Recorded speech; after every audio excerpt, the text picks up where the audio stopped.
that can't override the relationship you need to have with your son. Yeah. So I have to put my pride to the side, you know? Yeah. It's some shit I just won't say. It's some things I just won't do, you know? And it killed me. It literally breaks my heart.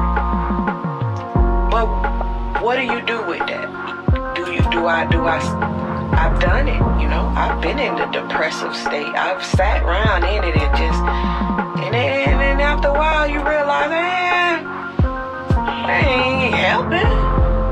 So what you do, you know? I come to the studio. I write. I get it out. Because it's better out than in.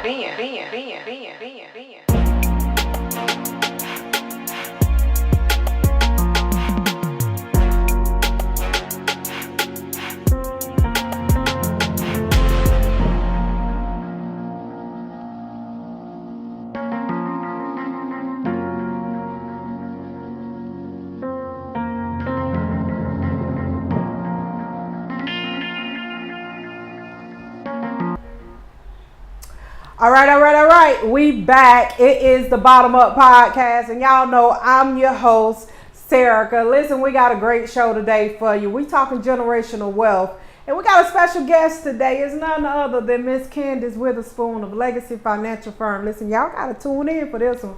We talking all things great, all things black people, black history, black culture. You know the good stuff. This is where we get into it.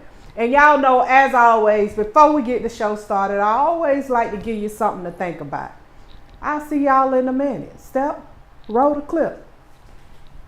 I have a trade plan for our community. I want to break this down. A friend group of 4 gets 4 trades. 1 carpenter, 1 HVAC, 1 plumber, 1 electrician. If more friends are around, you can include a commercial driver and a welder. Treat it like college. You stay with your parents for 2 to 4 years and present the plan to them. Plan being, stack your money, everybody get vehicles, and a plan to find a 4 to 5 bedroom house that all of you can move in together to continue in your careers, but gain some independence and responsibility. No babies, no drugs, no gambling. Now, all of y'all possess the skills to renovate a home without having to pay for labor. So you can go get a fixer-upper home, an affordable home, and don't be greedy because of how young you are. This is a plan that starts at 18. You can get into every skilled trade at 18, including commercial driving. There are restrictions around commercial driving at 18 where you can't leave the state, but you still. But I mean, shit, you don't want to be beating that road up like that young. You all now possess the skills to renovate a home and without having to pay for the labor. It can be an affordable home, but don't be greedy because you're still very young. Create a culture of helping your community first. You have enough money and you'll be wealthy eventually. Just be patient. Start going to college campuses, scouting for business majors, lawyers, and accountants, all of them black. Do it together and do it for one another. These people will show you how to use the banks instead of using your own personal capital. Be comfortable with having enough and don't fall into the societal pressures to flex. Be smart, be frugal without being cheap. So niggas could literally just go through the house like, this is wrong, that is wrong. Yeah. Okay, the plumbing here is fucked up. Doc finna fix the plumbing. I'm gonna fix the electrical work, and Shadera gonna take care of the HVAC shit. Bro, we'll have a house. Now, that's something that I wanna go. I wanna go to school and present that. That's an easy play. It is. That's a fact. And also too, like the no babies, no drugs, no gambling. That's right there. You gonna save all your money. You gonna save a shit ton. Save all your money. Listen, parents love a plan. You sit your parents down with 3 of your friends and say, look, this is what we finna do. I'm staying home for the next 2 to 4 years. Let's just say I'm staying home for the next 4 years. I'm gonna go get in this trade. I can't have no overhead. You know what I'm saying? I can't afford to go out on my own and live on my own while I'm trying to get this skill. I need to be able to stay bread. Right. Also, like, hopefully the parents is cool where they ain't trying to charge a nigga rent and do all that extra stupid, goofy ass shit. Take care of your own rent. All right? Yeah. You should want to see your children get ahead. Don't be a boomer. Don't be a generation of people that want to do better than their kids. That's corny as fuck. Let your child get money.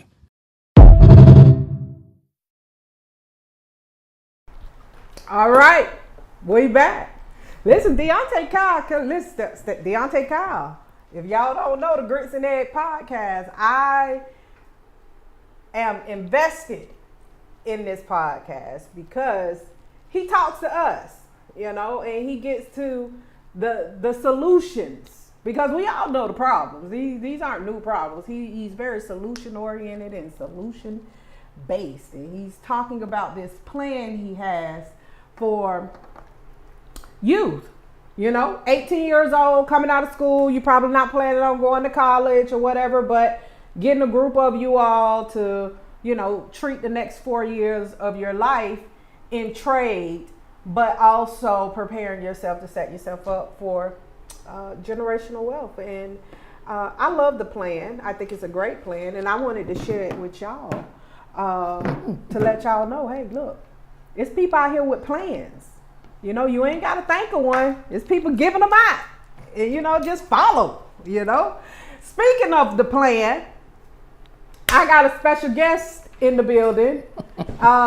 Listen, she's special and she's a guest, but not in this building, because this is her house we in. We've been in her house. We missed 2 episodes here, but Candice Witherspoon, you guys, of Legacy Financial Firm, is in the building. Look, whatever you're doing, just go ahead, bring your notebook, sit down, get you a little drink.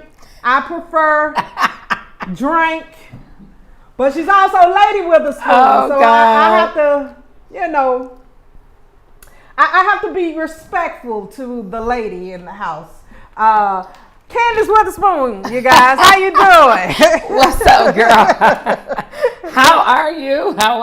Man, today, Witherspoon, let me tell you, I had such a good day, but the highlight of my day, I picked my son up from school, Mega's 5 years old, and he say, I asked him how his day was. He said, my day was good. I was on green all day. I say, great, I'm so proud of you.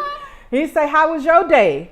I say, my day was good. I had a really good day. I had a meeting and things went good at the meeting. So, I'm really excited.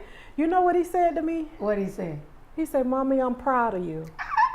Girl, I'm in hard that like tears. Like, wait. Yeah. Can't let him see me cry. Like, I'm a thug, right? But thugs cry. Like, that was my highlight of the day. Like, just him telling me, I'm proud of you, Mommy. I'm proud of you, Yeah. So, I'm good. How Auntie Sugar? Hey, Auntie Sugar Auntie Sugar. Listen, Auntie Sugar wasn't on green today, okay? Let's just say that. Make a list today. I don't want it to make it like, he's not, listen, he was on green today. Hey, listen. But he's doing good. I'm so in awe of who he's becoming. And I am actually...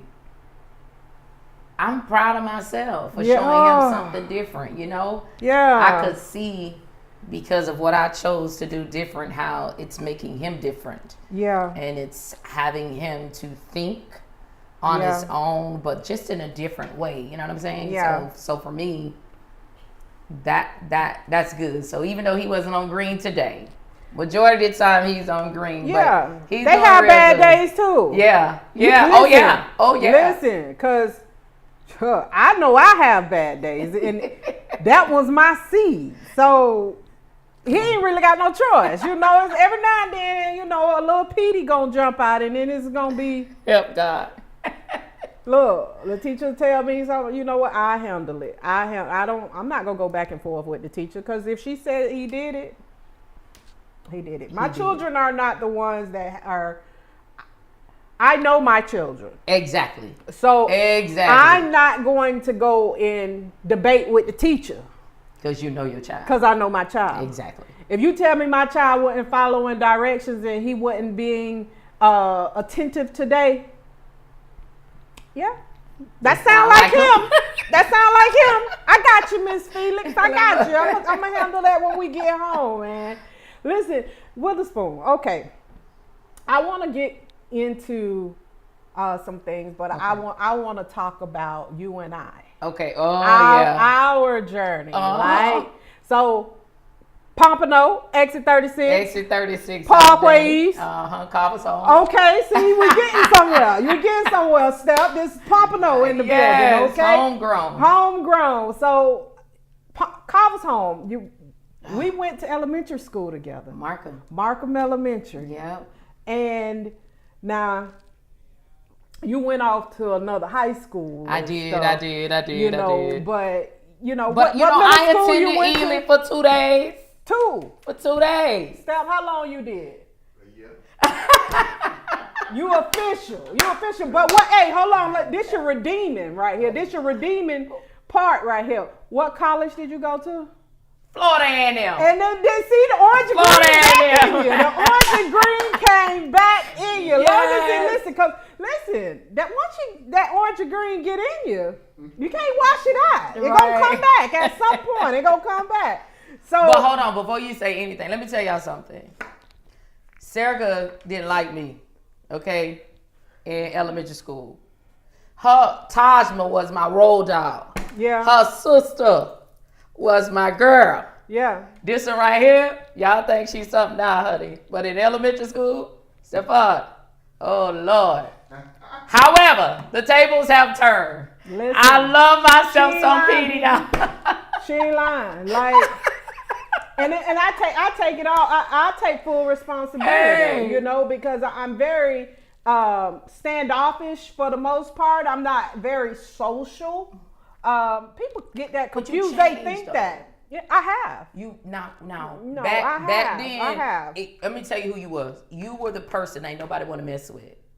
Still not. I'm that person. Still not. Now I'm still that person now. Like, don't get it twisted, people. Yeah. Don't get it twisted. But I get that. I've heard that before. You were that person where they knew not to play with you. They knew not to play with the battles over there. Yeah. The battles. What you know about the battles? What you know about the battles? Listen, you can't fight one. I tell you that. You cannot fight one. You gotta fight them all together. You can't. Ain't no head up fade with the battles. No, you getting jumped by them and they booty. Yeah. By them and listen. Hey, I didn't say that. I was just. It's the bottom up podcast. Y'all know we keep it up. We keep it real here. Y'all know who we talking about. You had them pockets you just couldn't mess with. It's just certain people who you knew, but I will say this, that because I knew your brother, he was my classmate. Walter was my classmate, right? And me and Walter was cool. Always. Me and Walter was always cool. That was my classmate, right? Still is. So the journey of that, to when I moved back to Pompano. When I moved, you was the reason I moved back to Pompano. Oh, really? Yeah. Well, I was planning to move to Pompano, but I was looking for a job. You was working at American Institute as the program. Was you the program director? At that time, I was the program chair. You were the program chair for the cosmetology program. So I applied for an instructor position. And I saw that name. I was like, wait, I only know one person. That's it. Named Sarah. Ain't no other Sarah. And he's just one person. Ain't no more. And when I saw it, I was like, okay, let me call her. Yeah. And then when you called me and said, okay, come for the interview, I'll never forget. I told my mom, I was staying with my mom at the time who was living in Newport Richie. And I went for the interview. And then when I came back, I told my mom, I was like, well, I'm going for the interview. And she's like, okay. So I said, hold on. I said, Mom, if I get this job, I'm going to have to move to Pompano. And I'll never forget, my mom told me, Sarah, run for your life. Oh, wow. My mama knew Port Richie was her place for her. She wanted to get away. Peace. Mm-hmm. She needed that. She loved living in Port Richie. She did. But it was too slow for me. I had work to do. I had an assignment. Right. And didn't understand it at that time. I didn't. But you was the reason I came back to Pompano. You gave me that okay, Green light. Let's go. go ahead, because you gave me the opportunity to teach. So you're a program director for American Institute. That's that's where the Gladiator, Frou Inc. Listen. Oh wow, you taking me back. Yeah, man. listen, Mignon. Listen, it was a group of people that, that was the first job that I had that I saw leadership. And I was willing to follow. We had that over the cliff. Over the cliff. And we also had a great leader in Mr. and Richard Mrs. McCullough. Mack. Yep, and Catherine McCullough. They were great leaders. Hard. Yep. And then it's crazy. Miss McCullough was She was the Mack tough was one. the one that was tough, and Matt. He was the inspiring He was one very to help inspiring. pull out of us what we couldn't see at that time. Yeah. And it's so crazy that you bring us to that particular story, because the reason that I hired you and continue to hire you was, it is rare that you find people with the passion that you have in education, right? A passion not just to teach, but the passion was to see people be in a better place. Yes. And see people like really obtain their potential despite where they have been, where they've been, and despite the atmospheres that they have come up in. And us coming out of those tough places like Carver's Home and Parkway East and those places out of Pompano, it allowed us to reach a level that we could reach back to other people that even though they didn't come from Pompano, you could see the similarities, and to just let them know that you can make it too. Yeah. That is what I saw in you when we first started this thing out. And listen, I was, education for me was always something I loved, because I love to learn. I never enjoyed school in the traditional sense. If a teacher was out of the box, was doing something different than other teachers, wasn't sitting reading out of the box, telling us to read this and read.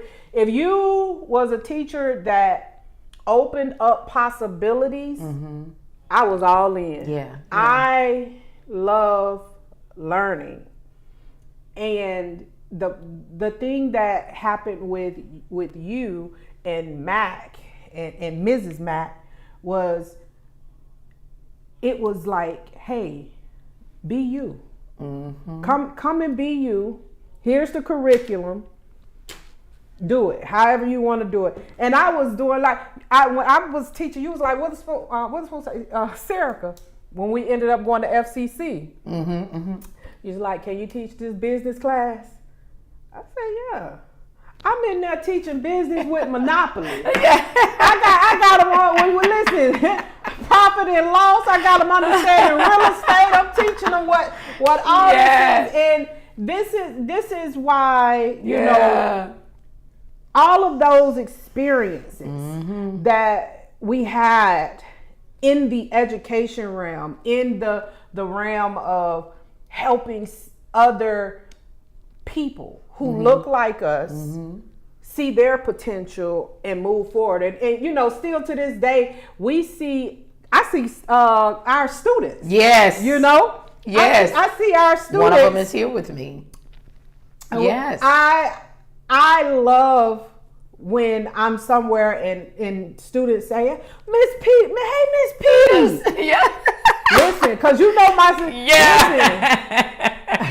One thing I was about, my class being like a family. That's right. Like, yeah. Hey, we gonna help each other get through this, however it is. And people don't realize how impactful positions of leadership are, and especially as teachers. Yep. Especially as teachers, because we were doing adult education, but do you know how many adults who sit in classrooms never had anyone to tell them, I believe in you. I see your potential. Yes. Hey, let me work. It's so many, and it's heartbreaking. It's really heartbreaking. So I mean, I appreciate that you gave me the opportunity to show what I was capable of when it came to teaching. What I will say too, and this I want to speak about this because Witherspoon, I don't have a fake bone in my body. It'd be hard for me to fake stuff, Lord. and then you be having to tell me, okay, Peterson. And I know, but because realness, there was a time we weren't on speaking terms. Oh, yes. Dang, I forgot about that. Just that quick. Yeah, I forgot. But I felt the need to bring it up because there was a time when we were not on speaking terms. Yeah. And it was very, you on this end, I'm on this end, ain't no need to talk. It was not speaking, but it still wasn't speaking on each other. Right. We weren't speaking, but right. we weren't speaking on each other. Yep. And I want to speak to that because, especially in business, in relationships, be it personal or business, disagreements happen. Yes. Often, and miscommunication, ineffective communication, oftentimes keep people who should be working together from working together. Yeah. And then I thought about this was how many lives together had we changed? And then how many had we impacted apart? You could do more together, right? Yeah. So I wanted to talk with that because it was, for me, it was a test. It was a test to say, I forgot about that. Hey, who is Candice to you? Who is Witherspoon to you? Because if we're not speaking, and then we don't know why we knew why we weren't speaking personally on each other. Like you had your reasons, I had my reasons, but let's talk about that. Yeah. Because I called you and said, hey, we need to talk. We need to talk. Yeah. So even in the separation, and I'm going to say this, and this speaks to people of position, people in business, people in positions of influence. I think it's extremely important that when you have disagreements, that we address the disagreements with whom we have the disagreement with. Right. And you want to be careful not to speak ill, right, of those people that you once had a really good relationship with, that you were really once close with. And, I've had my share of people that we just don't see eye to eye. Like in this season, they just don't have the capacity to go with me with where I'm going. Right. So, and because of that, I have always been very particular. And even in the community that I am in, as a first lady, as a minister, in the church community, you won't find my name in the middle of anything. And the reason why you won't is because I value people too much. Even when we don't agree, there's still a value there for people that I have that prevents me from speaking ill of them, right? Because if I'm not mature enough to come and talk to you about it, and us to be able to work through it, then I don't put my mouth on it. Right. And majority of the time when I don't have those conversations, it's because my heart has been broken. Yeah. And because your heart has been shattered with whatever has occurred, right?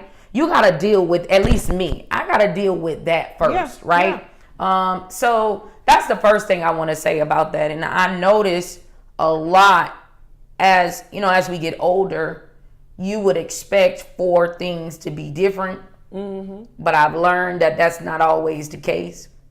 And so when you and I had that disagreement where we did not agree, it was really a principle thing more for me, and then it was a principle for you, but our principles did not connect and collide, together. Right. And so because I believe we meant and we mean so much to each other, we were willing to just let me hear your heart, let you hear my heart, and then we love on each other, and then let's go on about our business, right? Yep. And I forgot about that because the connection is so strong. I promise you, when you just said, when we ain't agree, I'm like, well, when we ain't agree? Yeah. I had to think about that. Yeah. I had to really think about that. Yeah. But yes, we did have that season, but I believe also too, because of the contents of our heart and our character and who we are. Yeah. A lot of people didn't know, but they've always known, like WITHERSPOON and PD, you know, things like that. But they didn't know because it wasn't my place to speak on it. Yeah. Right? Until we got it together. Yeah. So, yeah. No, and then I think so much about you and who you are, just for us as Black women. Mm-hmm. There's this, Black women can't get along. That narrative and that idea, I have decided to not to affirm the negative stereotypes about us. Mm-hmm. I decided to do that for me. Mm-hmm. Even when there's people, I'm like, I can't. I have to give them grace. Yeah. Because the grace that we need, we don't give each other. Yeah. We need it, but we don't give each other. So I decided to, be the sister, the friend, the Black woman that I wish I had growing up, from people who could teach me something. Mm-hmm. Because that was something that was always evident about working with you, was I could always learn something from you. There was always a space to learn. And not in a way of like, well, you should know this, or no, it was all in like, hey, okay, because when you get this, Petey, you finna do this, you finna do this, you always spoke so much life into me. And even in times when, I was going through stuff, you've always like been an ear. But even after I finish, this the first lady, so I want to let y'all know, when I call, she still let me go straight exit 36 Parkway East G202. And after she prayed for me, because I need some saints on my side sometimes. Listen, I ate. So she's definitely been that person. And then you showed up while you were in your season with your husband. Yeah. You showed up for me with my mom. I saw you there. Yeah. So it's that speaks to who you are, and the sisterhood, the genuine sister, because we have this women empowerment that sometimes get caught up in the Instagram, imaging, but it's what's happening when the camera's off. When nobody's taking pictures, when you finish posing and getting the right, what happens then? Right. And that to me is who you are. It's when the cameras go off. Mm-hmm.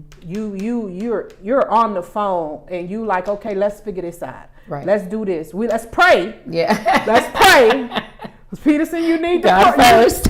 You need to pray, Peterson. And I'm like, okay, I'm gonna pray. So I want to definitely thank you for that. But Steph, it's a video say legacy. I want you to get ready to cue that up because we had Legacy Financial Firm, right? We had Legacy Financial Firm. So when you see this setting, this is all. So you see the color coordination and stuff, all the color coordination, just everything. That's part of Frou Inc. Oh, okay? Frou Inc. There's never like, hey, Witherspoon, I want to do a little get together. There's nothing a little get together. She finna go pull out boxes out the storage because now she got to put something up. I'm like, girl. I just believe in putting our best foot forward. I believe in, and that's just, one of those things about how we were raised. Yeah. Is that despite your environment, everything, when you get up in the morning, you put your best foot forward. When you are presenting, you put your best foot forward. And that has, that stuck with me. I remember getting a spanking if I stepped out of the house as a girl with no shoes on. Like, my dad did not play that. Like, he was very adamant about us, just making sure that we put our best foot forward. So that's where Frou Inc. was originally birthed from. Shout outs to my dad, James Lawson. I love you, sir. But yeah, he was like, didn't I tell you not to go outside with no shoes on? You're a young lady, you're a girl. So he was just very adamant about that when I was, So, when Stefan said she pulled out her Michelle Obama, you know what I'm saying? That's typical. It's just in me, y'all. All right. So listen, we got a video we're going to play here called Legacy, and then we're going to get into some conversations. Oh, Lord. Roll the clip. If you're going to succeed and you're going to get to the next level, you got to be obedient. You got to stop negotiating with fear and start moving by faith. Because sometimes the promotion doesn't occur at the mountaintop. It's what happens in the valley. And so in November 2024, my life was flipped upside down while pursuing MD. My husband had 2 strokes, a massive heart attack, coded on the table 3 times. He was on life support. And I can remember when he came out, he said 3 very powerful words to me. He looked at me in the eyes and he said to me, Candace, go get MD. All right. Wow.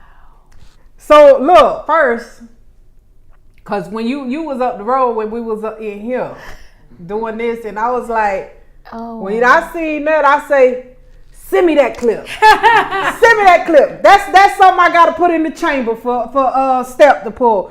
Because look at that crowd. Look at that audience. Like, and that's just one side. Someone's showing the big screen. So I'm imagining all the people that's on the opposite side that we can't see. And you standing on that stage. Oh, man. Speaking to what looks like, I'm sure, thousands of people. Talk to us about that and tell us what is MD. Okay. Well, so let me talk to you about the moment. I think the moment was pivotal for me because, as you alluded to, I have been going through a season of major hardships for almost a year straight, with my husband being on life support, not knowing if he was going to come out. And so there was a resilience that was birthed in me in these few months to continue to do what God had called me to do in regards to getting out into our communities and educating them on what generational wealth actually is. How do we do that in a practical sense and not just make it a Facebook post and a hashtag, but how do we do that? And MD is actually marketing director for the company that I represent, which is the PHP agency. I am a broker. So I'm a broker with the state of Florida with the PHP agency. And so, and that is an insurance broker. And so getting that moment in itself was so surreal. I remember coming down off stage, and I'm walking through the MGM Grand, because it was well over 10,000 people there. So I'm walking through the MGM Grand, and I'm talking about people from all races that walked up to me and said, thank you for your story. Thank you for the extra push. Thank you. They were even walking up to my husband and saying, we are glad you're here. Like, to God be the glory that you're still here. Yeah. So that moment meant more than just getting the accolades and the recognition of me hitting a milestone in my life. It actually represents a season that I'm coming out of. Yeah. Right? A season of hardship, a season of heartache, a season of where I just had to persevere. And I say resilience because it's just funny. It's not funny. It's God. We completed a women's conference, and it was the resilient woman. But I remember standing in my bathroom yesterday morning, and before I got up, I put my feet on the ground, and I was tired. My body is tired. Mentally, my mind is tired, because I'm literally trying to push generations to a place where I know God wants us to be, where they can actually walk into the provisions that He has set. And when you pushing somebody that don't want to be pushed, it's tiring. When you're dragging people that don't want to be, come along, it's tiring. Now I got a whole lot of heavy hitters that they're hitting the ground with me, but there is a certain pull that pulls on you mentally and spiritually and physically, right? And I remember when I got up that morning, and the Lord said to me, He said, Candice, resilience is a hard place, because people forget that you took a blow. All they see is the bounce back. Okay. They don't realize the impact of the blow. Steph, give me my purse So I can go on and put money in the collection first. You got a couple dollars, because we got to get ready. Listen. Yeah, so that's what that moment meant to me. I'm not surprised. That didn't surprise me. What you see in me is also because I see in you. It's the iron sharpens iron. It's almost, not even almost, it is divine in the alignment for a time like this. Yeah. Because we're in Pompano, okay? And we have the opportunity, I'm excited because of what your knowledge that you have. And it is why when I was working to put the team together of going to the city to say, hey, city of Pompano, to say, hey, we can do this outreach and engagement, this team, and having, you work with us on putting it together, and because you've worked in other cities to do things as well. So having you, work with us on putting things together, I knew that what you had, the community needed it at the lowest level to the highest level. And I said that people been seeing me when it comes to what Lotus Mindset to do. And I said, what I told you, I say, oh, y'all been seeing me? Wait till Witherspoon get the mic. Wait, because then I'm going to go sit down. Because at this point, this is where everything gets really, really good. Because now we get to talk about the money. Yeah. We get to talk about the generational wealth. And that's something that I know when you speak, people listen. All right, Pompano, generational wealth. Where are you now with what's happening in Pompano? You've been following, even though people may not see you. You've been in the background doing a lot of work when it comes to Pompano with the Wheel of Economic Opportunity, the downtown project. So talk to us about that. So let me say this. I remember growing up in Pompano, and I don't know what you experienced, but I could just talk about me. And Pompano was not always spoken highly of, right? And so I can remember when, you would say that you were from Pompano, like people, they would have their little feelings or whatever about it. But I am proud product of what I see going on. And when I look at my life and how Pompano has changed and shaped and molded me to be who I am, I cannot help but get excited about what's happening right now in Pompano. Now, there are some disappointments, right? And then the disappointments would be more so of a lot of times the way that things are handled, right? But right now I'm at an exciting place, and let me tell you why. And I'm just gonna shoot straight there. I actually had the privilege and opportunity to speak to Commissioner Perkins. Okay. And it ended up connecting, and that's why I say it's all God, because a lot of people don't know that I'm a part of Lotus, right? I do a lot of things on the background, but I'm not always in the front like that. And I had the opportunity to speak with Commissioner Perkins, and it just so happens that one of the young ladies, and watch this, one of the young ladies that thought about me to come and join Commissioner Perkins in an endeavor, she was my cheerleading coach. Okay.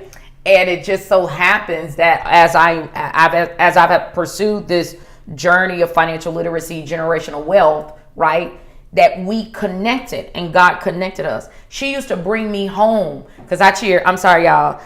I was pumping no Cowboys, okay? I'm in the city I'm just saying, I was pumping no Cowboys, right? So, and I remember, and I was cheering for the Pompano Cowboys. Her name is Miss Pam. And so Miss Pam would take me back to Carver's home, right? And so Miss Pam said, hey, I got Commissioner Perkins has a breakfast that she does for a lot of the seniors. And I've shown up to a meeting or two at the city commission meeting. And, I've seen even my aunt.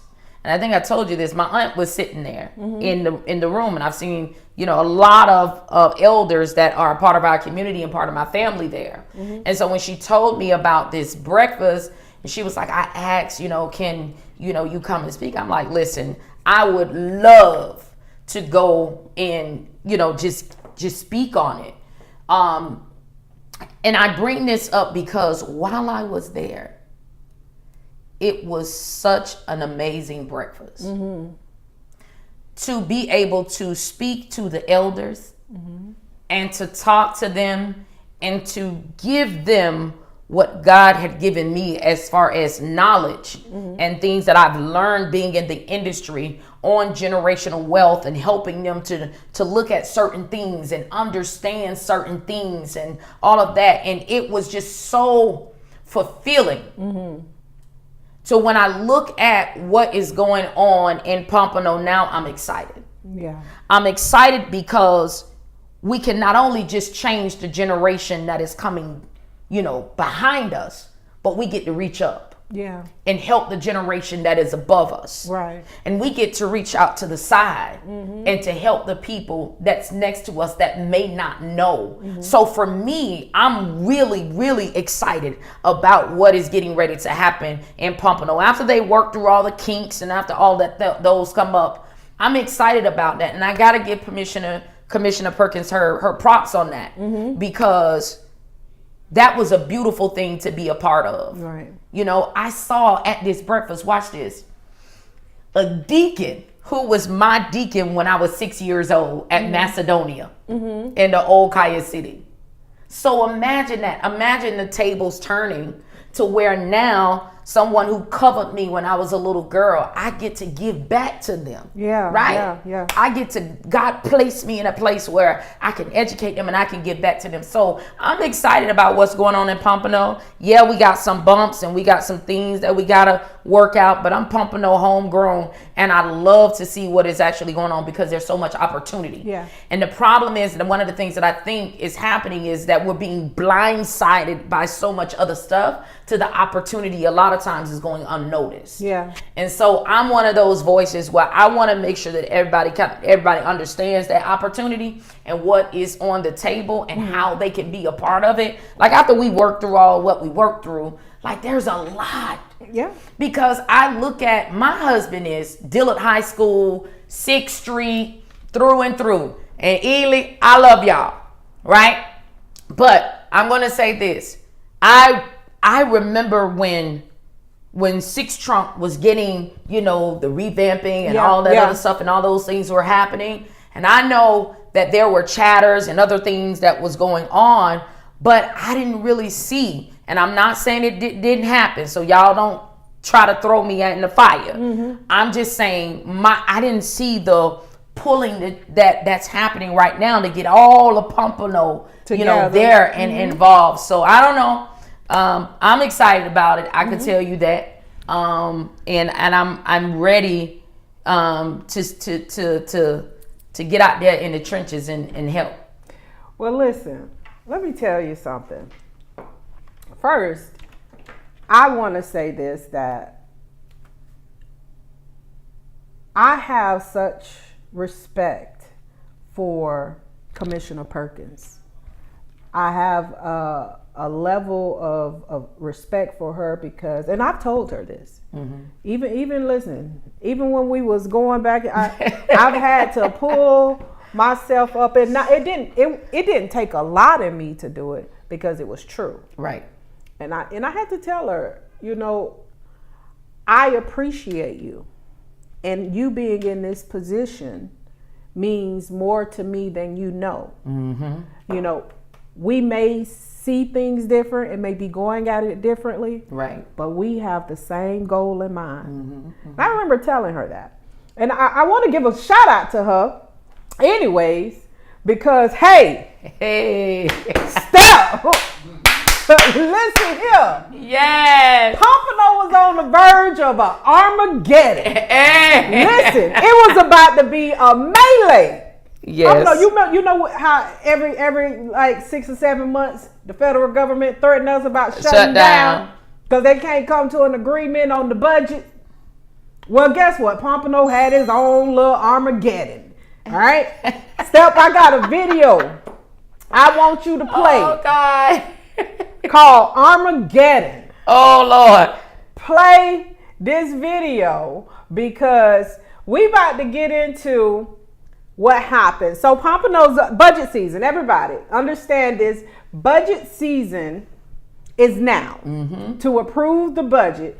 Every city, municipality, city and county municipality has to have a budget done by September 30th. Yes. Okay? A part of the new fiscal year. Yes. As part of the new fiscal year, that budget has to be approved and ready to go. However, the new budget cycle starts October 1st. Correct. If you don't have a budget by September 30th, approved, then you ain't got a budget come October 1st. And guess what that means? Time to shut some stuff down because you can't pay no bills. You can't spend no money if you don't have a balanced budget. Correct. So with that, there was a lot. So you don't see it? Okay. Let me send it to you. Let me say this too, especially about budgets. And I think that because a lot of people, and let me just be very frank and honest, a lot of us in our community, we don't budget home. No, so we don't. And so a lot of times, a lot of people don't really understand the significance of having, watch this, a balanced budget, right? So, And one of the things we go over in my financial literacy course, I talk about everyone knowing how the city as well as the government get their money, right? Through the taxes and other things of that sort. But then also when they get the money has to be delegated and spent out, but that has to be in a budget that has already been set. So one of my friends, we used to say that budget is telling every dollar you earn where to go. Yeah. So when you prepare a budget, it's telling every dollar you earn where to go. And so what they saw today was the city telling Every every dollar dollar they earn where to go. Right. So yeah, that was exciting. It was. But let's take people down this timeline, right? So Monday was the first budget hearing for the city budget. The city budget in the city of Pompano Beach passed unanimously. All of them voted for it. Well, the city also has a CRA, and they are interlinked together, correct, budgeting wise. So the CRA has a separate budget that they have to pass. That was Tuesday. Step, roll the clip. With the law firm Weiss Sirota, Helfman, Cole, and Bierman. I've done work for the Pompano Beach CRA and the city of Pompano for many years. I have been a city attorney in various cities for the last numerous decades. So your CRA attorney asked me to look into the issue of what does happen if you end up at a 3-3, because I guess it was potentially thought to be a possibility. I've been at budget hearings over the last 35 years. I've been at many, many budget hearings, and I must say this is the first time we've gotten to a point where it's a 3-3 deadlock. So what does happen? I mean, under Chapter 163, point 387 of Florida statutes, which is the statute that governs CRAs, it states that a community redevelopment agency shall comply with the requirements of 189016, which is another Florida statute dealing with dependent districts. That statute, 189016, subpoint 3, says that the governing body of each special district, which is you, shall adopt a budget by resolution each year.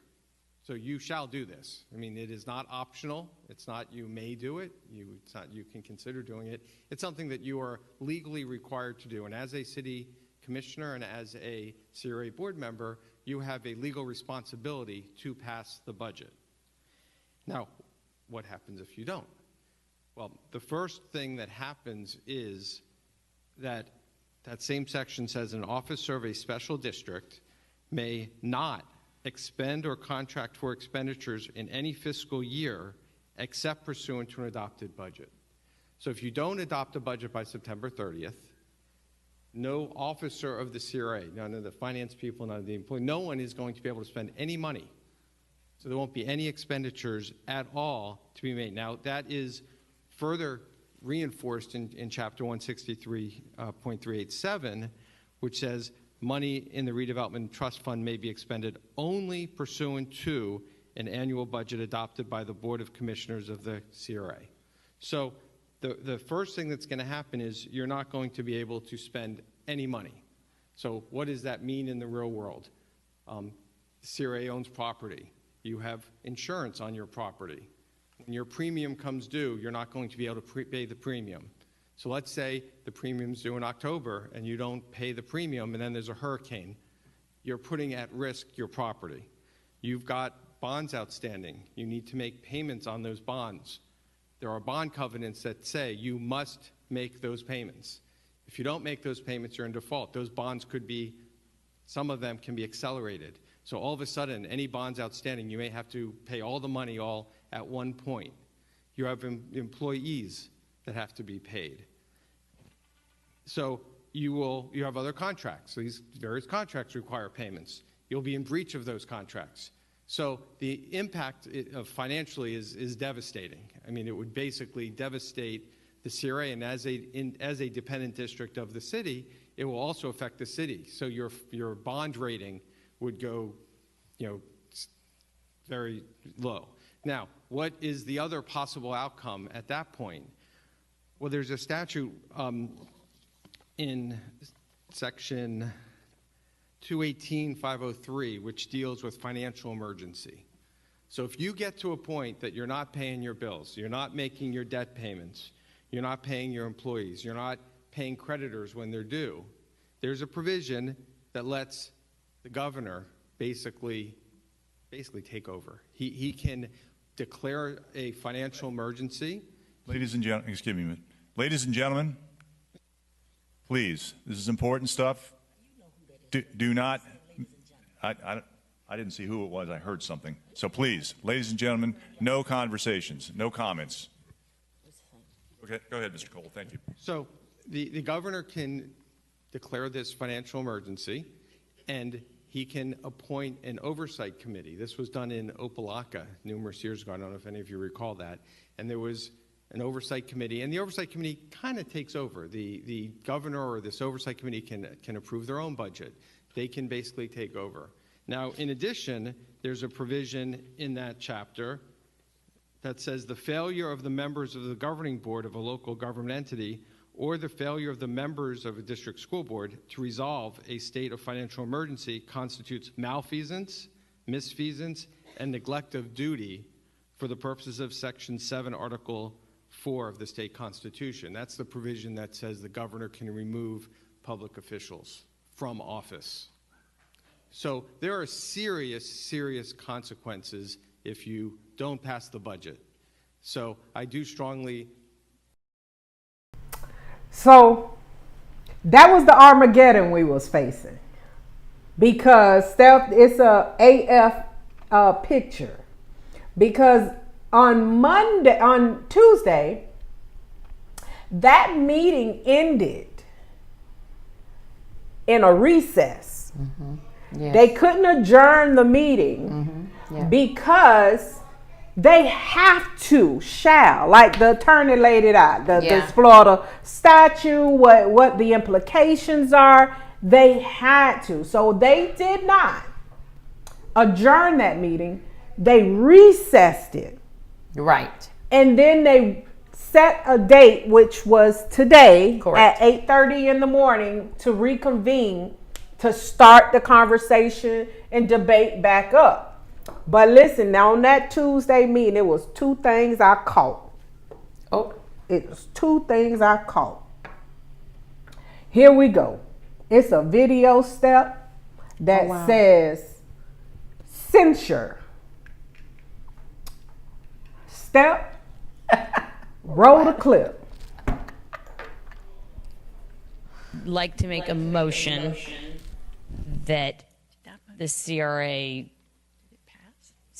stops, I mean, I don't know how to phrase this, but the propaganda on social media. So only facts, only here's a meeting this day, that's it. Not turning it into a referendum on the McNabb House in 20 posts. So maybe it's just a moratorium on social media until, for 2 months, a month. Which is it? One. Okay. Go with one. Moratorium on social media, CRA for a month. Yes. Moratorium on social media posts from the CRA for a month. And giving us the opportunity to maybe sit down with them and talk about a strategy going forward. For a month? For 1 month? 1 month. I just couldn't quite. And I mean, I think you can sit down with them anytime you want to talk about strategies. I'm sorry. So do you want to include that in your motion? No, I mean, I'll do that. They will sit down with me. I'm not saying they won't. But the point, the motion is what I made.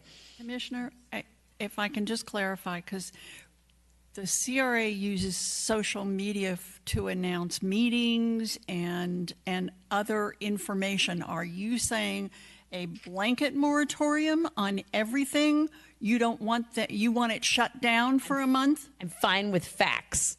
But but it's, well, no, it's not. That's the problem, right? So I'm fine with there's a meeting this day. So because that's what it should be, right? We're spending money and it should be dissemination of information, not dissemination of propaganda.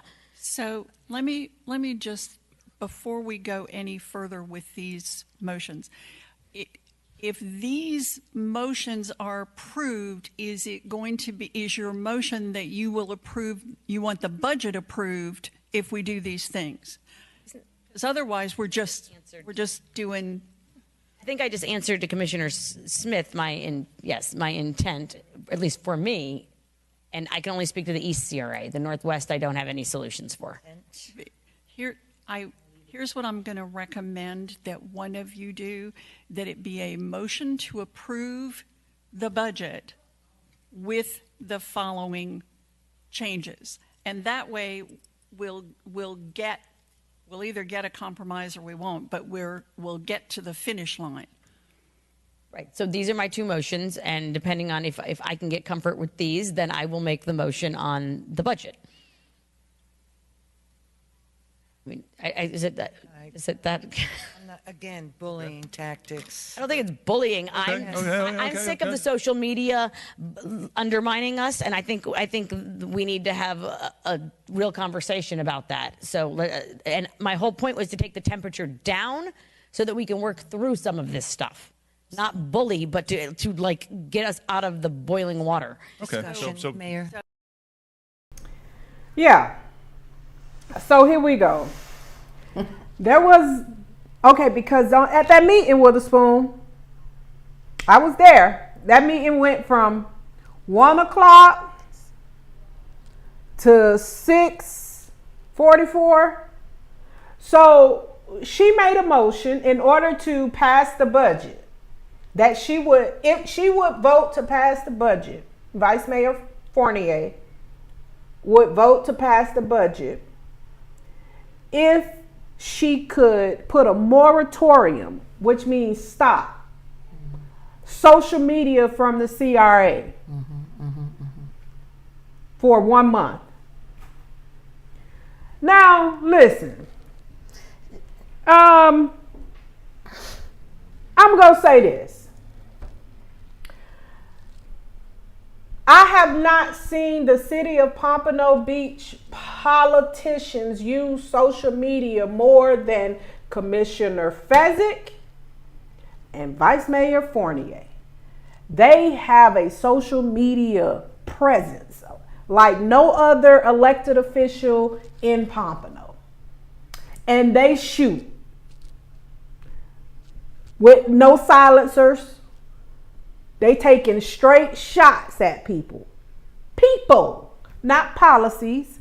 People. I'm all for, us debating and having issues with ideas. I can challenge an idea and debate an idea, but I don't have to fight you to do that. And they made it personal. They keep making it personal. So the fact that she made that motion, my God, it gives me very dictatorship. Like it just makes me feel very like, wait a minute now. Are we trying to quiet people, like silence people? We don't want people to know what's going on, because I would tell you, listen, everybody know, the city know, and I say it all the time. I have always told them they have a hard time and they do a bad job, they doing better, a bad job with communicating with the Northwest about what's going on. From the work that we've been doing with Lotus Mindset, Right.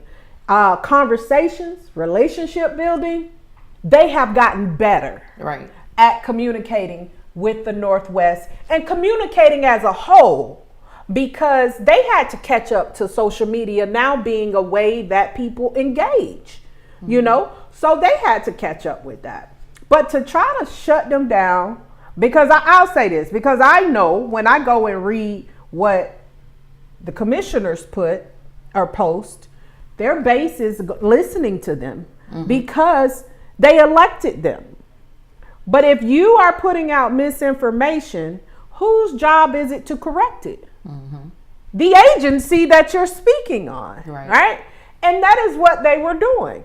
They had to correct a lot of misinformation that was going out. Nonetheless, that lady made that motion.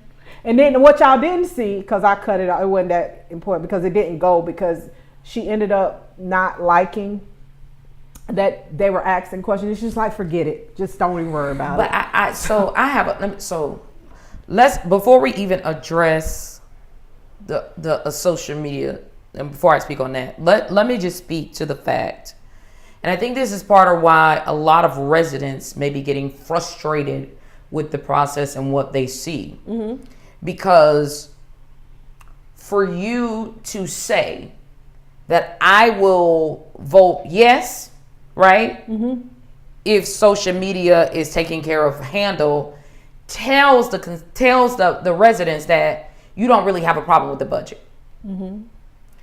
Your issue are things outside of the budget, And it's not germane right, to what we're talking which about here. has nothing to do with the budget itself, right? And that is a bigger issue than anything else, because it's like, okay, we gon' debo and we're gonna hold out on an issue that really has nothing to do with the budget. You see what I'm saying? You see where I'm going with this? And I think that is more of an issue for a lot of the residents. Now, if we are bringing to the table and said, hey, I'm not voting for this budget because I have issue with line item this, and this, and here's why I have the issue, that is a better conversation for us to have. But to have the conversation that I will vote for this budget if I can get the moratorium on social media, speaks to the fact that that your issue is really not the budget. Because she said she had two things that she wanted. One was the social media. What was the other one? The other one was she wants every contract, every solicitation, everything that the city manager and the executive director of the CRA, she wants all of that to come before them, before they pay them, before they sign them, and everything. She wants to micromanage at this point. So think about it. And that came up actually today, again, while we were listening. It was like, so you want all of the bills that, like if someone has a bill, right? An invoice that we have to pay. How are we going to pay that invoice if it has to come back to you all, and you all only meet once a month? I got it. Right? So it was, and it was her stance was she doesn't trust the city management. I said that for me, it was micromanaging. Why do you have a city manager and 3 assistant city managers if you're going to sit up on the dais when your job as an elected official in Pompano, your job, city commission, is to set policy and to direct the budget, be fiscal, tell us where to spend the money, staff, where to spend the money. That's it. Those are your jobs. That's it. Everything else, that's not your job. Right. That technically city commission in Pompano, not even technically, legally, the only people they can talk to and give directives to as a commission, city manager, city attorney, the city internal auditor, and the clerk.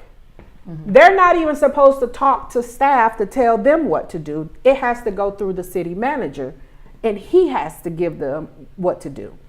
But these are things that the community needs to understand, because it gets in the way of progress. Right.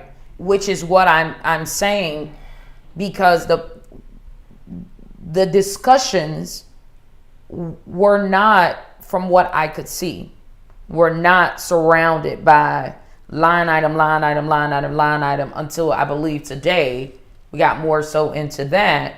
But that prevents us from really talking about what we really need to talk about. Okay. Right? So that prevents us from doing that, because there are so many other issues that they may have, and for whatever reason that they may have them, for lack of trust, they were inherited, whatever that is, the issue we had for the last 2 days, from a fiscal point of view, is that we were not talking about the budget. We were talking about everything else outside of the budget. Outside of the budget. Yeah. And that, that was intentional. I don't listen. People, look at me. Let me take these glasses off that I don't need, that I just like them because they're cute. Look me in my eye, people, when I tell you this. People be thinking y'all dumb. Y'all see this? So I'm saying this because people like for you to be emotional. Okay? Especially when making decisions. Because if I can get you to make an emotional decision, I make money. I have more. I can take advantage of you if you're making an emotional decision. So we don't need to get involved in the emotions and the feelings and stuff. That's why I go to poetry night. I can talk about how I feel over there. You know, when we're talking about the business of the city, we talk about money. We're talking about money. We're talking about the quality of life, and that takes money. Okay, we're talking about how this city runs and functions. We're talking about the things that we invest in. We're talking about money and how to spend it. Okay, so that's not an emotional decision, and I don't want you all to allow people to get you emotional and to rage bait you, because they will rage bait you. Because listen, the last thing you got to do to us is get us upset with the government. We know. Right. Okay. But here in Pompano,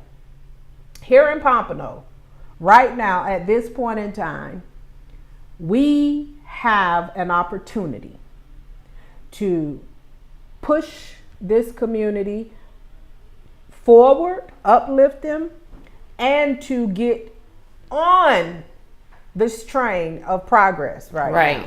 Right. We're there. Now, there's something else that happened at that meeting that I want to bring up, Step. Vision. It's a video that says vision. I want you to bring that up because that one is where I need to oh, God. bring this thing on in. Step, roll the clip. It down and we voted not to do it again, and then you're like, hey, the solution is let's do the public financing. Like, that was so controversial. So I think we need to stay away from things that have been so controversial, because that's not gonna help us right now. I understand your point that it might solve some problems, but in the absence of a workshop where we know where we're headed with the downtown, I don't know how to solve that one. So I mean, Commissioner Perkins, is there anything on the Northwest that's without a workshop and understanding that can get us anywhere? Because I know that amendment that they put in front of us before the meeting that we had where it was adjourned and we didn't vote on anything, I wasn't okay with that. Like, I'm sure that needed a lot of fleshing out still. So, and we've made no progress since then. Right, exactly. Well, I would love to go back and flush it out and see what we can do to make it happen. Like, I have a different vision totally, than maybe you do even. So...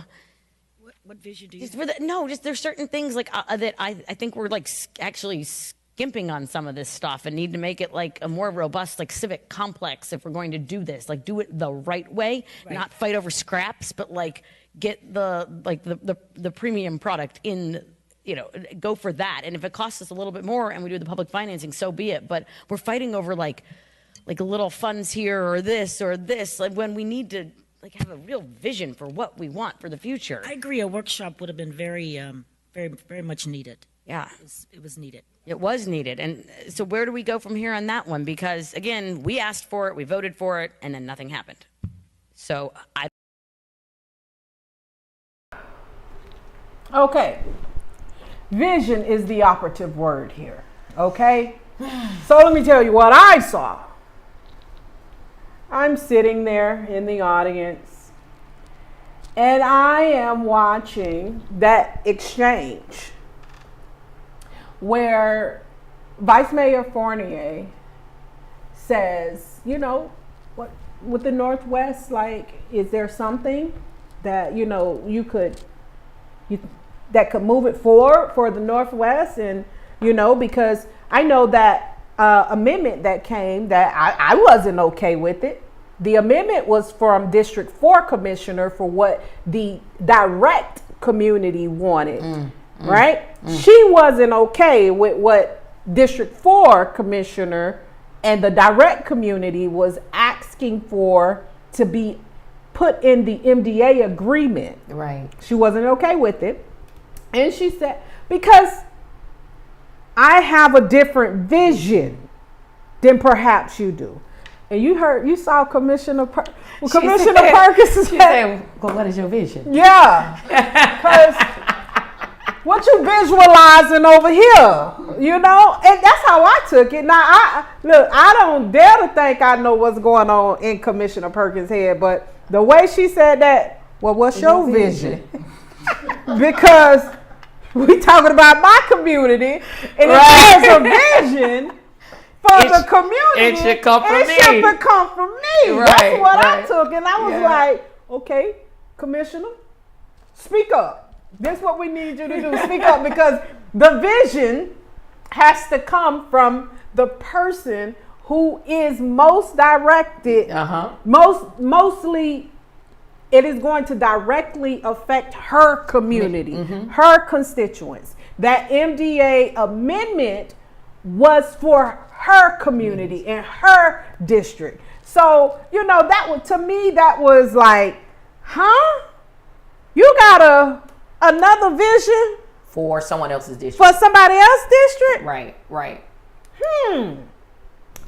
Seems a little privileged, doesn't it? You know, a little. Not much. So what? Not much, but I think it's much. But hey, look, now what I will say is that today, there's a video, and we're gonna go ahead and play that vote video. That vote video, because today a vote came down. They had to go back in and talk. 8:30 this morning, they was in there. I was in the gym. I was on the treadmill. I was in the bed. Look, step, roll the clip. All right, we're here on the east, only the east. Mayor, I'd like to make a motion that we approve the East CRA budget as written, with the $2 million set aside. With the $2 million set aside? We just Yes, did that. that's it. So approve it with the $2 million set aside. Sure, I'll second that. That's Just Vice Mayor? question, are we allowed to make the same motions over and over in the same exact motion? Ms. McKenna said we can't McKenna? leave. Well, I mean, No, but the same exact motion? We've adopted the Northwest budget now, so okay. we're going to go through a process to try and get the East adopted as well. Got it, thank you. That's a start. okay. So it's been moved and seconded. Discussion on the motion. Seeing none, let's go ahead and call the roll. Commissioner Fezzik, No. Commissioner Perkins, Yes. Commissioner Segerson, Eaton, Yes. Commissioner Smith, Yes. Vice Mayor Fournier, No. Mayor Harton. Yes. Very good. All right. All right. All right. This we're done. We're done.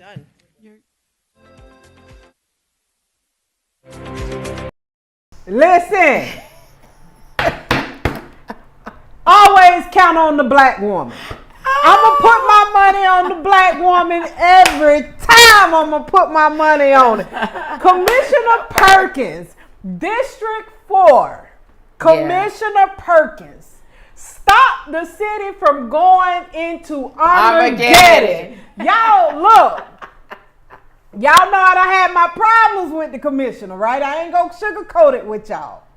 But today, I'm with you when you're right. I'm with you when you're right, okay? Today, she did a big one. Listen, y'all, that was major. Yes. That was Yes, major. Yes, and yes. And I cannot overstate the significance of Commissioner Perkins doing that. Right. Because it's an opportunity now to build bridges to move this community forward, and for her vision, for her community to be implemented in what is about to happen. And the city has to, needs to, must meet her. At her needs. Meet her. Let me tell you something. Today I saw a commissioner that I saw someone, and you know, politics are politics, but I really saw someone coming to the table attempting to do the right thing. I saw someone come to the table, and even prior to the vote that was coming through, you know, she was just throwing out things and saying, well, what, you know, about this? I'm just trying to figure out, you know, this, because the reality is, you know, she really doesn't have like a real dog in the fight on the ECRA, right? Like she, you know, like it's not a direct hit to her. Right. But I saw her trying to still, okay, what are we going to do about this? Because we have got to get something done.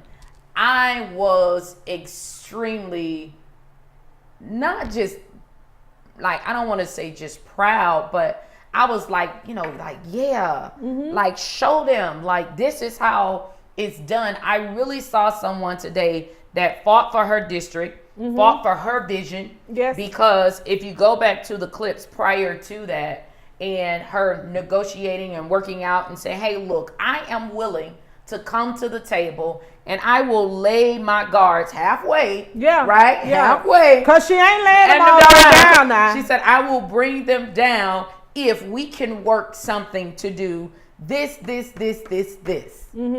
That spoke volumes about her today. And so I was like, okay. Yeah. Because when I saw the vote come through, you know, it happened so fast. And when it happened so fast, I said, wait.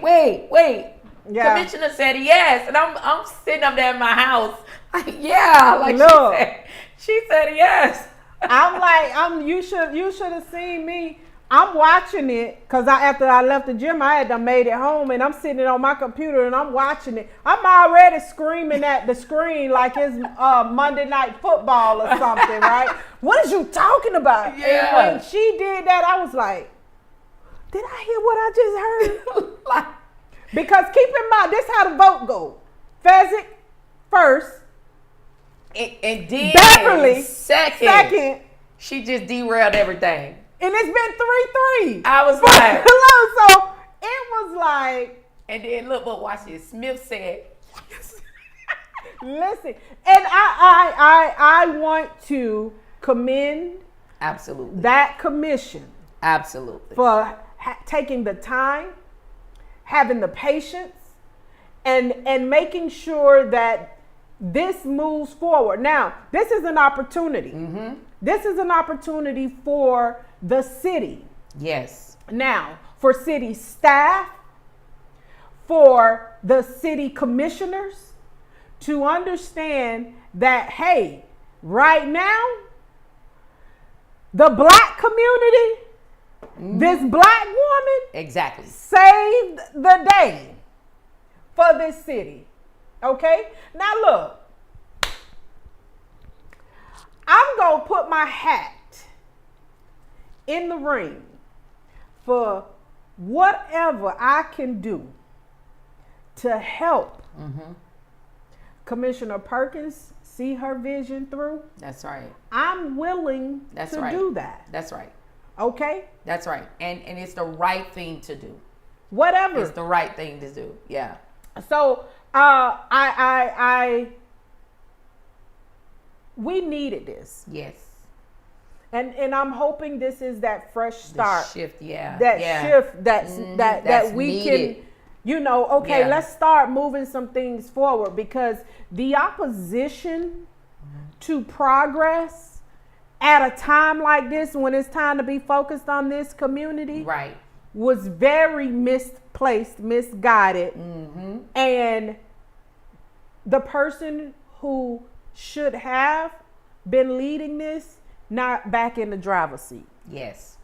And I need her to go ahead and take us in, drive us on home, because there's a lot more work that needs to be done in this city. And I'm not saying it's gonna be easy, and that we ain't gonna have to go through another 6-7 hour meetings. Okay, but at the end of the day, compromise needs to be made, and people need to hear, specifically Commissioner Perkins. Yes. Because now she has the opportunity to lead this community into the generational wealth that you're now going to be helping us learn. Yeah. You know, I've been Yeah. learning from you for years about it. So Right. now it's an opportunity to, you know, spread it throughout the community. And I know the commissioner is always talking about education. She's big on education Yeah, too. that was one of her things So, today too. For Yeah. her to invite you to come out and speak,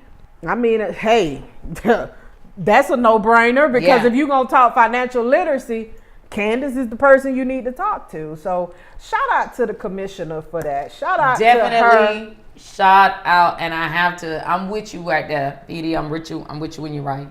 And when you're wrong too, but but Step in some image that say pass. Let's put that up. So right after we passed that, you know, the CRA put up a social media post to let the constituents of the city know, hey, the budget has officially passed 4-2, because keep in mind there's 6 of them up there. In order for anything to pass, we need 4 minimally. Okay, we've been having 3-3, which means nothing has been moving forward. Things have been at a standstill. The fact that we were able to work towards this today speaks to the leadership of the commission. And thank you. Shout out to Commissioner Perkins for being the hero of the day. This is her legacy. It was allowed to post. Huh? It was allowed to post. That motion ain't passed. We didn't get through. Yes, that motion didn't pass. Step. Listen. I just want to give. Look, we got to take a moment for Black women right now, because I've been today. It made me proud. That's right. That's right. It made me proud. Man. Yeah. It's like, okay, this is what we need. We need someone who is willing to fight. Yeah. Yeah, because first of all, I don't even think I know the city don't think it's gonna be like y'all gonna just be able to tell Beverly anything. No, ain't nobody know that. Yeah. You still gonna have to break it down and make it plain and make it make sense. Okay. Right. She understood the assignment, and I'm appreciative of that. The Hive, Step. I don't know if you know this, Witherspoon, and this is a very good segue. You know, the city opened up the Black Box Theater. Yes. Right? Mm-hmm. I was fortunate and blessed to be a part of that grand opening, ribbon cutting, right? This is the artist, Nate D. And how timely is it that I also airdropped you an image. How timely is it that this mural he painted on the Black Box Theater, the lady right there with the red shirt, her and her husband, they are avid supporters of the arts, and they actually donated $20,000 for that mural to be painted, right? So her and her husband, the guy who's standing there with the checkerboard shirt, remind me of my granddad, and they love listen. That flag. They go them flags. Flag. Come on. They gonna make sure they have them in red and yellow and green. They got them in all colors. Blue, okay. Green. Okay. So that couple donated that money to the city to get that to happen. And it is timely because the muralist, the artist, he spoke about the vision behind the image. Step, you got the image that I sent you? I just sent it. That's and people was asking, well, who is it? It's not a single person. And he spoke about it, and there was a community input that I went to where people from the community were giving input about certain things, and he listened. And he said in his interview, in his speech that he gave at the grand opening, that it was to pay homage to the Black women in the community that have fought and carried this community without acknowledgement, right? You know, without being given the credit for the work that they do. And then to have this up and to have this opportunity right now where, hey, today, to me, I just feel like, hey, it really ain't nothing Black women can't do right now. Like, y'all like listen, y'all want to try to go see what's going on the moon? I'm trying to see. You by yourself. I'm by myself because I'm trying to figure out. I'm not going down, not on that route. Listen, I won't catch that flight. I'll miss that one. I had a great time. The CRA did an amazing job by saving this building. I enjoyed myself. It was a whole day of events from different artists curating Witherspoon. So I was part of the, you see me there. I was part of the program partners, the Roundtable Project. We premiered a exclusive episode of our docuseries during the Black Box. Shout out to the people that came through for that. Man, it was an amazing time. And that, this is such a great opportunity right now, because to have a Black Box right now in Pompano and everything that's going on, and to think about, that's right there on MLK. Right there. Right. That's right there on MLK. So you're talking about a statement being made in the community. Yeah, I'm rocking with that. Listen, y'all know I'm a argue and fight with my city sometimes, but I love them. Hey, I love them, and I'm gonna stand by them. We gonna keep pushing forward to make this city and community better. It's a lot of really good things happening in Pompano. Oh yeah. And to be from Pompano and to see everything that is happening, to see it be one of the best up and coming cities, that is a moment of pride. So I'm excited to see. Come on, Exit 36. Exit 36. Exit 36. Step, put the series up for us. Put the series up, because we have a small business series that's coming up, right? So we're giving you guys the dates, to save the dates. More information are gonna come. We're gonna get with, and at Witherspoon, I think I would like for you to, since you have the relationship with the commissioner, reach out to her and find out, how can we improve this to bridge with the seniors and everything with that. So, let's see if it's possible. Look, I think anything possible right now. Yeah. Anything possible right now. But listen, y'all, mark your calendars, save these dates. Mark your calendars. I'm telling you, these are series that you do not want to miss. These are series that other cities are dying to try and get. Mark your calendar. I promise you, these are going to be great. We're not calling them workshops. No, this is series. This is series. This so this is session. So it's going to. We're not doing no more workshops. She does not like so that. Tired. So we will be doing these sessions. And let me tell you something. Anybody that knows anything about me is, especially because I'm just so privileged and honored to be a part of this moving series. I'm going to give you everything I got. I really, really want to ensure that Pompano business owners, aspiring business owners, that Pompano Beach, that we equipped our people with what they need. Because here's the one thing I know about being on this side of things, is that most people that start a business are really good at a craft or a talent.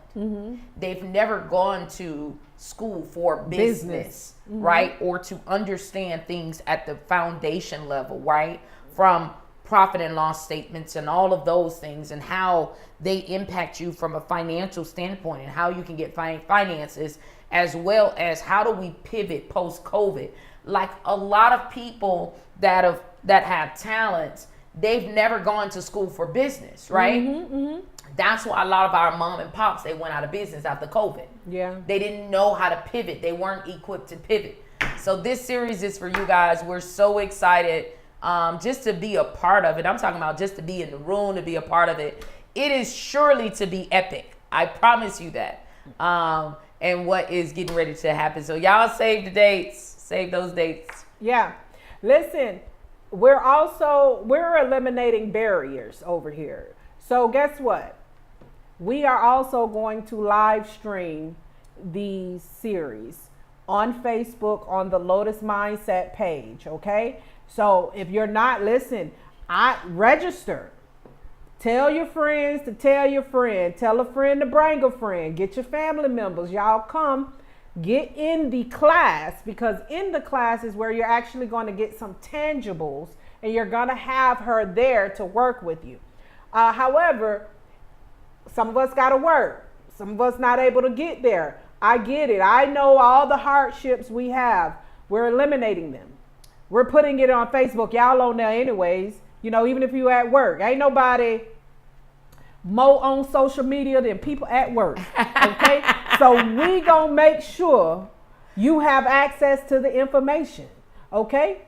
So shout out to Candice Witherspoon with Legacy Financial Firm in partnership with Lotus Mindset. We are going to be doing these series in partnership with the city of Pompano Beach. Step. What school you went to, Step? You went to Dilla? Okay. Wait, before you exit, shout out to my husband. Hey. Glory. You talking about Dilla. Shout out to my husband, his classmate, Jimmy Witherspoon, Bishop Jimmy Witherspoon, my son. You know, since you talk about Dilla, you know, because I need to go home. Listen, it's homecoming weekend here in Pompano Beach, Blanche Ely Tigers. Wait, I heard they changed the time of the game. They probably did. I got there it is, 5:30. Yeah. Save the date. There's a homecoming game, 9/20, September 20th. The game started at 5:30. Let's go, Tigers. Let's go, Tigers. Look, hey, it's homecoming week. It's homecoming week. It's orange and green, right? It's homecoming week. So my favorite teacher, we had to post our favorite teachers yesterday. My favorite teacher was. Who did this? You? No. Oh, okay. No, this was the lady Tiger cheerleader. Oh, okay. The alumni challenge. I always wanted to be one of y'all. I just didn't. Your mama should have sent you to the E. I just didn't make it. Look. But listen, I represent orange and green. Because you had to get back to it. You had to I get can't back help to it. So had to. Look, I'm gonna go out after this because see the homecoming started today. You going out where? I'm going to Bushwick for the Throwback Thursdays. Oh, that's tonight. So y'all see Dillard over there, right? Because y'all know my team, my professional team, my brothers, they are Dillard Panthers. You know, we did name Dillard, like Blanche Ely named Dillard High School. So we supposed to don't even go there, because you know he around here calling y'all Dillard North. And that was a whole big old situation. Yeah, I remember. I'm like, no, you finna have me die. I'm from Pompano. He done called the school talking about, hello, is y'all? Is this Dillard North? I'm like, what? You finna have me die. Jimmy, put down the phone. Jimmy, put down the phone. Put down the phone. Listen, shout out to my brother's franchise promotion, DJ Skull. We are at Bushwick Lounge tonight. We kicking off the homecoming with Throwback Thursday. I'm going to go over and hang out a little bit, a little vibe or whatever. Because I'm representing the Blanche Ely Tigers over there. I don't know if you know, but you're looking at the first Mrs. Soul Bowl. Really? Right here. Me and Tori. Austin. Mr. and Miss Soul Bowl. Wait, you were the first? I was the first Miss Soul Bowl. Really? Yeah. They didn't have that before you? No. Rochelle Rosemond, from class of 2000, put together, came up with the entire title and what it's supposed to do. 2000, what, one? I'm 2001. Yeah. I'm 2001. Yeah, so Come on, God. You know, been doing big things over here. When is your next commission meeting? Tuesday. Wait, this Tuesday? The 22nd. The 20, hold on, let me pull it up. Hold on. Let me pull it up. Keep in mind, City of Pompano Beach Commission meetings are the second and fourth Tuesday of the month. The second is at 1 p.m. The fourth is at 6 p.m. So on the 23rd is your next commission meeting. And that meeting will be at 6 o'clock. The city is going to have to do the second reading to the city budget now that they have a balanced budget with the CRA budget being passed. Shout out to Commissioner Perkins again for that save. Tuesday. Small Towns Needs Poetry too, baby. Keep in mind now, people. Officially, August 27th, Small Towns Needs Poetry 2 is now trademarked. Okay? It's trademarked. Right? We building generational wealth, right? Come on. We building generational wealth. Not only that, Small Towns Needs Poetry 2 is in talks. You know, I ain't even gonna say that because I'm not gonna announce that right now. Hold that. Announce it when it's done. That one. All right, keep in mind this date, y'all. September 24th. That's next week, Wednesday. There is a credit course, or I don't want to say workshop, session. Okay, understanding and building credit. This is brought to you by Chase Bank. We're gonna be out at Pat Larkin Center from 6 to 7 an hour. Come learn about building and understanding credit. Trust me, you can't know enough about this stuff. Okay, so learn it. Get your young people up in there. I'm gonna bring my daughter. She's 18, so I'm gonna bring her. Y'all come out. It's free. Come out. Let's get this knowledge. Step. We got another one in the books, baby. We got another one in the book, and we going out on a high note. We going out on a high note. Before you leave, before you go out, yes, I got to give a shout out to Suzette. Hey, I got to give a shout out to Suzette. So let me tell y'all, both of those sisters, listen, was representing today. Sitting up, did you see her sitting up there? I saw her. I said, sitting up there. I said, okay, Suzette. True. I love it. But I'm giving a shout out to Suzette because I think Suzette's underrated with the amount of knowledge that she has. Yeah. And she is so knowledgeable. And Suzette, shout out to you. Yes. Shout out to you, to Commissioner Perkins. That was that magic happening up there today. Yeah. That black girl magic. So shout out to y'all. That's why they don't understand it. Yeah. Because it was magic. It was magic. All right. So Step, I got an outro. And this outro today. Oh Lord. You see it? You better. It's supposed to be called outro because we need this one today. Lord help us. This one right here. Get the outro ready. This one right here. Step, because I almost called you Troy, and I don't know who Troy is. You ain't got it. That's my bad. Let me send it to you. Okay, because this outro today is an indicator. Class of 2001. We gonna be at the alumni tailgate. If y'all don't know, it's this weekend. The alumni tailgate. My school don't do none of this. What school you went to? It don't even matter. Witherspoon, don't say it. It ain't Blanchard High School. Hey, Piper, they calling us out. What is happening? Oh my God. She don't even know. Blanchard High School. Oh my God. High School homecoming week. Listen, shout out to them Tigers, orange and green. Step, we got a video for this outro, and listen, this gonna get me hyped up. Oh gosh. This gonna get me hyped up because we done got this 4-2 vote. Hey, it's homecoming week. I'm taking off tomorrow. We just gonna have a good time. Listen, I want to thank y'all for tuning in to this episode of Generational Wealth. Talking about legacy building with KANDICE Witherspoon of Legacy Financial Firm in partnership with Lotus Mindset. This is the Bottom Up Podcast, y'all. I'm going to see y'all around. Step, roll the clip.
Say her name, Breonna Taylor. It's time to get in line, y'all. Your time is valuable. Use it. Pick a side. Organize. Buy some shit. It's war out here. What y'all think this is? Quit playing. I got love. I got love. I got patience. I got patience. I've been waiting on this for a long time. I got love. I got patience. But I got patience. I've been waiting this for a long time. Time to put in work on self and improve the things in me that's holding me back from the fact that I act like I ain't already great. Hate that part of me, so it's a time to kill all doubt. Been out of my mind this year, living in fear, shed a million tears that'll never end up on the banks of America. They have no interest in the principal amount of all lives mattering, scattering like thugs on the block when the boys in blue pull up and cock they glocks on no-knock doors with their knees on our necks for 8 minutes and 46 seconds. And to think, Jeff Bezos make $2,537 per second. Imagine if Black Lives Matter that way. Such is life. Or say la vie, living life like being on parole ain't how we be, how blacks end up in the penitentiary for a century. But the real gangsters in suits, they paid in full. Look, I miss upon all our asses. Cashless is where the market is headed. The double cross is the loss of lives to another man-made virus. Ambulance sirens. Whose side? I just call it genocide. Light up the blunt and I let it ride.